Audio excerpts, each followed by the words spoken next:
Hey guys, we are going to hear from Stephanie, birth name Stephanie, also known as Fiery, Mama Willow, Serenity, and Faith. She's going to have more names than you can count. And whoever know how many else names that she has. But we're going to take a listen to her story. Let's see what she got to say as she's going down memory lane. Let's go. Today, I want to share my story with you on my own childhood trauma and how I healed myself. Wherever you are in your journey, whatever you are enduring, I want you to know that it is there to help you find your purpose. It is here to make you remember who you are.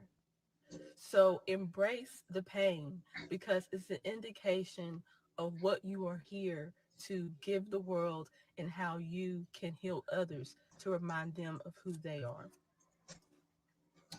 And I'm not going to get emotional, y'all, because this is one of my deepest wounds. Okay, so even thinking about my story of abandonment, my childhood loss, it always that wound always triggers me.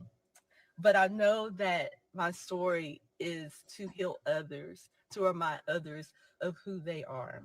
So be patient with me, y'all. Okay, so my story of abandonment started when I was born. My mother and father did not have a stable relationship. And when I was born, my father didn't want to have anything to do with me or my mother.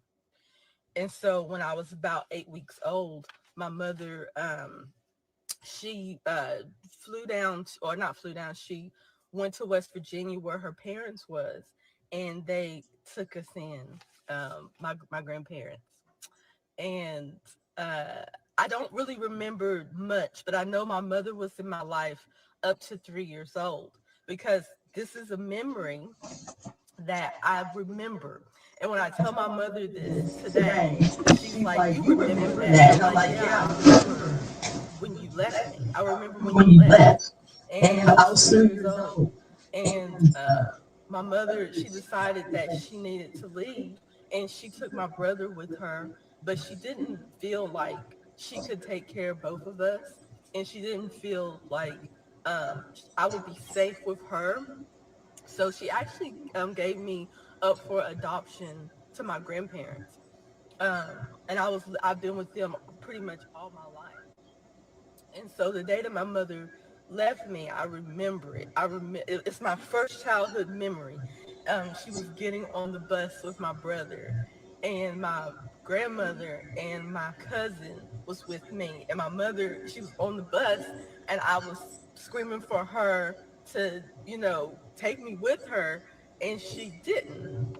And I didn't understand why. And I just remember my grandparents, or my grandmother and my cousin, just trying to soothe me, like it's going to be okay. We'll get some ice cream. But I just wanted my mother to take me with her. So, like you see, I'm already getting teared up, and so that's how it started. But my mother, she was always in my life. It wasn't a point where she wasn't there, but I just didn't live with her. And the relationship that she and I had, it was like a relative relationship. Like she was my aunt. She came to visit on holidays, and that's when I was able to see her. And my mother's in the room, and she and I had this conversation. Um, but I always loved my mother, and I always felt torn between my grandmother and my mother. I feel like if I loved one more, the other one felt neglected, and so there was always this pull that I needed to approve that she could approve from everything, and be something for them to make them feel good about themselves. And I just didn't understand. I said, if my mother loved me, why does she keep leaving me? Like, I might see her maybe once a year, but I said, if she loves me, why is the people that love me, keep leaving me, you know? And one day she came to visit because she lived in Hartford, Connecticut, and I lived in West Virginia. So that was not a short trip. So one day she came to visit me, and I was about 10 or 11 years old. And she came to visit. And every time my mom came to visit me, and when she was leaving me, it was always this dramatic thing where I'm crying, like, please let me with you. Oh, Lord. And she never did. She never could.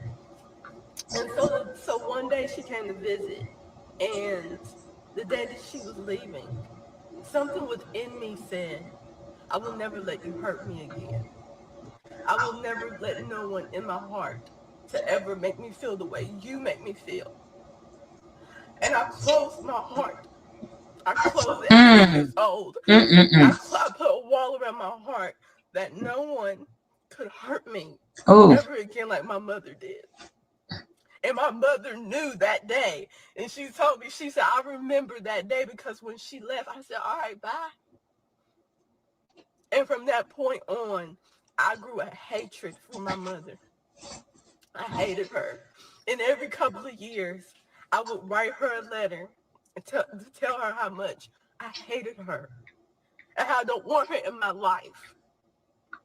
And I was growing really cold because of that, because of the decision that she made that didn't have anything to do with me. I made it be everything about who I was and my worth.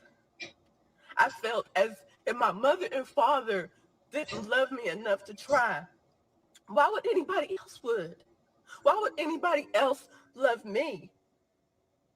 And that was a burden that I carried with me as a child for many years. So as I got older, my relationships started reflecting, like my intimate relationships started reflecting that. And I started choosing men and relationships that reflected my broken heart, my cold heart, my hard heart. And when you're dealing with abandonment issues, you're either going to get relationships where they have to prove themselves to you, where they have to show you that they love you, bend over backwards, or you're going to choose relationships that are going to mirror the toxicity within you, the hurt and pain within you. You identify with the hurt and pain within yourself, within that person. So that's what I did. I either would get relationships with men that I didn't really like, but they adored me, they loved me, they do whatever I wanted them to do. I didn't have to contribute to the relationship because they did it all. But then I had relationships where I was trying to prove my love to them. I was trying to prove that I was worthy. I was trying to be everything that they wanted me to be, and it wasn't enough. They couldn't see me. They didn't care. So I dealt with that for many years. Okay. And I want to speed up the story because I want to let you guys know this is how I healed myself. This is how I learned from all this. So even though y'all see my tears, honey, it's just me being vulnerable. Because that's I also with being abandoned, it's hard for you to be vulnerable because you're left there alone. And then the point of being vulnerable is painful and versus something that you're embracing. So I ended up joining a cult. And some of you that have been following me, you know about this cult that I was in. And I'm not going to go too deep in it because there's Carbonation, plenty of stories I can tell y'all about me Carbonation, being in this cult. But Chief Cupcake. what I learned in this cult is what had healed me. Because when I joined the cult, I came to him. Actually did a live and about my mother abandoned me, my mother and father not being in my life, and how it made me feel. And he told me, he was like, the reason why that happened to you is because you needed to learn how to be independent. You needed to learn how to go out on your own and not have any attachments. So that's how I was able to get a healthier perspective about it. But being in this cult, right? At first, this cult was everything that I wanted, everything that I was looking for, and I left my family, I left my identity, I left everything to be a part of this cult. But because he was aware of my wounds, because he was aware of my demons, he's aware of everyone's demons and their shadows. He knows how to manipulate you. So I was manipulated by my abandonment wounds. I stayed because he made me feel like there was nothing else out there, right? And every so often, he would threaten me that if I don't do what he says, that I have to leave. I have to go. And at one point, when he wanted me to be his wife, he was like, if you don't be my wife, nobody's going to want you. You're old, you know, nobody is going to want you, so you might as well be my wife. So he was always using these tactics to take my worth away, right? And one thing that he used to do is be like, you have to go, you can't be here. And what I would do, I would try to prove myself to him as to why I should stay. Well, then I ended up getting pregnant, and that changed everything. That changed everything. I ended up getting in a relationship with someone there, and I ended up getting pregnant, and that changed everything. And it got to the point where I didn't want to be there anymore, but I didn't know how to leave because I became dependent on this group. Became dependent on this man, um, and I felt stuck. But I didn't want to go back to my family because I felt like the person that I became, I was no longer that person, and they wouldn't get who I was becoming. But then I was like, but I was afraid to go out on my own because when you're dealing with abandonment issues, you're afraid to be alone. You're afraid that if you're by yourself, then there's something wrong with you. It's really about your self-worth. That's what your abandonment is here to teach you, is about you defining your self-worth. So it got to the point where my husband, he wanted to leave, but I was afraid because me and my husband did not have a good relationship. We were really only together because we were in the group. It was because of the group. It was because of the purpose that we were there. So he wanted to leave and he wanted us to do our own thing, but I didn't trust him. Because when you are dealing with this type of wound, you don't trust people. You think somebody gonna hurt you. Because the people that you innately love and trust, these are the people that hurt you, your mother and father. Yeah, but it doesn't excuse all the conniving things and all the people you sent down the river when you was there for that man's love. But I don't want to disturb it because this is a good, a good talk that you have in Serenity. I mean, Faith. I mean, Stephanie, Mama Willow. You know your name. Whether they cause trauma or loss, they broke your trust. So if you can't trust them, you definitely can't trust nobody else. So that's what I was holding on to.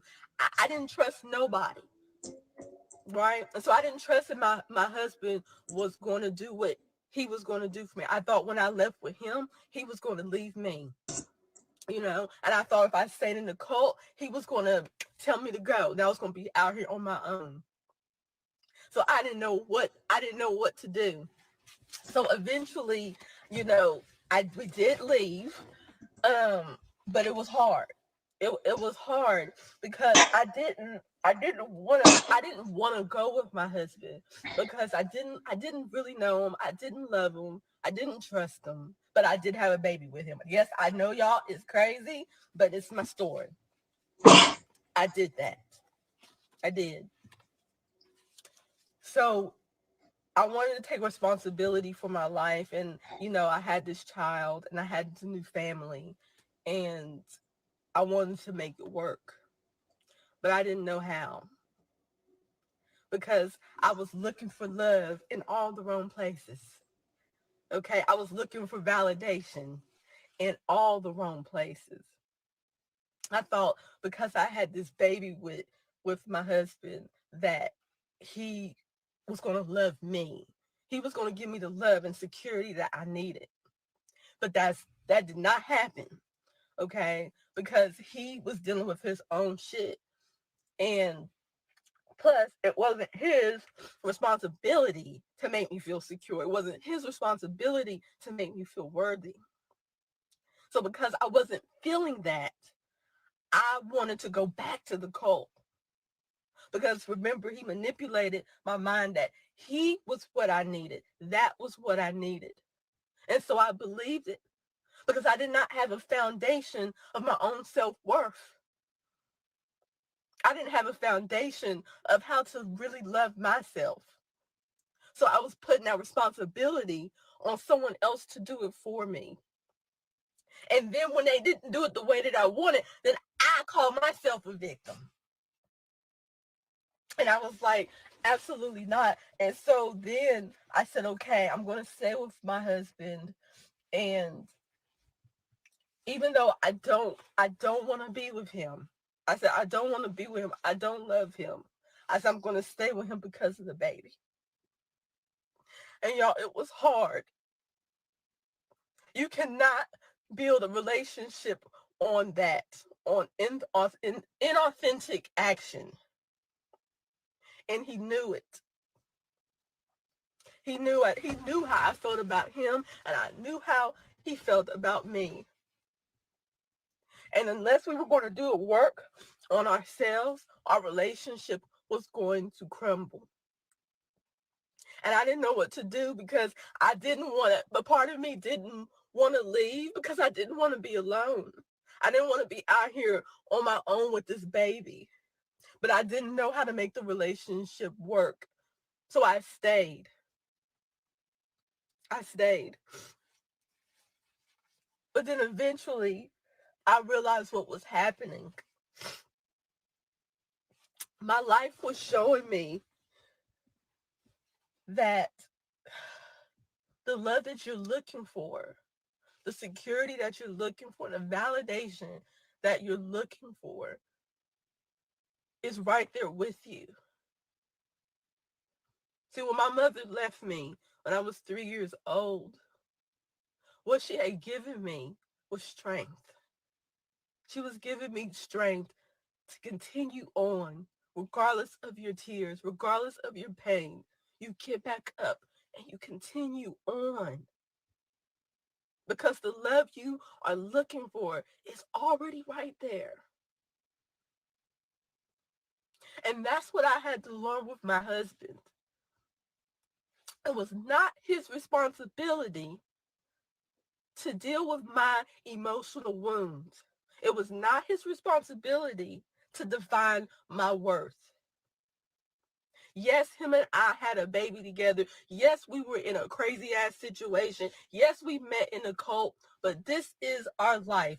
What are we going to do with it? And I decided that day when I decided to stay with my husband, I decided to love myself. And I told him, I was like, look, you work on you and I work on me. Don't bring your shit over here. I won't bring my shit over there. And that's exactly what we did. I started loving myself. I started affirming who I was. I started defining my own worth. And when I started doing that, that's when I was able to connect to my unconditional love of myself. And as I continue to love myself and I really honored myself and really started taking responsibility for my shit. That's when I was able to pour my love into my husband and into my baby. And that's why our relationship is still thriving and we're growing because of what I was able to do for myself. And these are the tips that I wanted to share with you guys. Hold on, let me see if I can get it. Well, I don't know if it's going to let me. Well, for some reason, I'm not able to. Oh, there it goes. They moved it. Okay. So these are the tips that I've learned, and I want to share with you on how to heal yourself through any loss or trauma. Number one, you must develop emotional self-reliance. Do not make your emotions someone else's responsibility. If you don't feel good, don't make it someone else's responsibility to help you feel good. You are responsible for how you feel. If you feel bad, do something about it. But don't make anyone else responsible for how you feel. Because if you wait on people to make you feel better, you're always going to be depressed. You're always going to feel depleted. Because it's not their job to fill you up. Okay? And number two, unconditional self-love. See, we look for love in all the wrong places, y'all. We think if I do this, they will love me. But see, that's conditional love. And we all became victim to it because our parents is like, if you do this, then you won't be a bad girl. Bad girl, bad boys do this. You gonna make me mad if you do that. And so we're constantly trying to please people to approve of us. But you must approve of yourself. You must approve of yourself regardless of your flaws, regardless of your mistakes, regardless of your failures. You need to approve of yourself no matter what, because you are growing, you are evolving, you are learning. That's what true unconditional love is.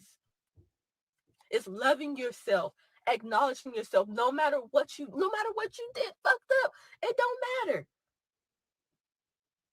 You love yourself no matter what of the condition, but you must still be honest with yourself. That's what love is all about. It's being honest with myself. Okay? And the last one is security within self. See, a lot of times we look for security in things. We look for security in people. Like if I have this amount of money, then I'll be okay. Then I'll be able to really go for my purpose. If I have this person in my life, then I won't feel alone. But how many of you had that man and woman in your bed and you still felt alone? How many of you had money in the bank and you still felt broken? It's because the security you are seeking is within yourself. You know that you always going to show up for your life. You're always going to be there. You are the main component in your life. So if something ain't working, you better look at yourself. If you're lacking something, don't look at that person. Look within yourself. It's about filling yourself up and then pouring yourself into others.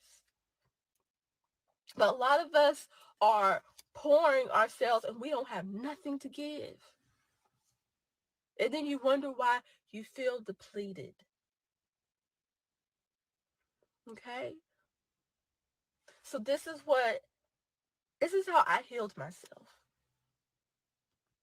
This is how I continue to heal myself every day. Whatever I go through, I remember my power. I remember my wounds. I don't cover them up. I don't hide them. I don't put a band-aid on my wound. No, I let that bitch heal. I let it be seen. And it's okay if people judge you. Good, let them judge you. Let them see themselves in another light, that which is you. And whatever triggers them, you're not responsible for that. They're responsible for what triggers them. So don't hide yourself because of whatever you went through. This is your purpose, to show yourself, to remember who you are. And your wounds are indicators of that. Whatever you went through as a child, whatever suffering and pain you went through, that is your greatest strength. You are not a victim. You're not. You're not a victim of your life. Okay? So I hope my story has healed you, has given you direction, clarity, whatever it is that you needed to gain today. I pray that you received it.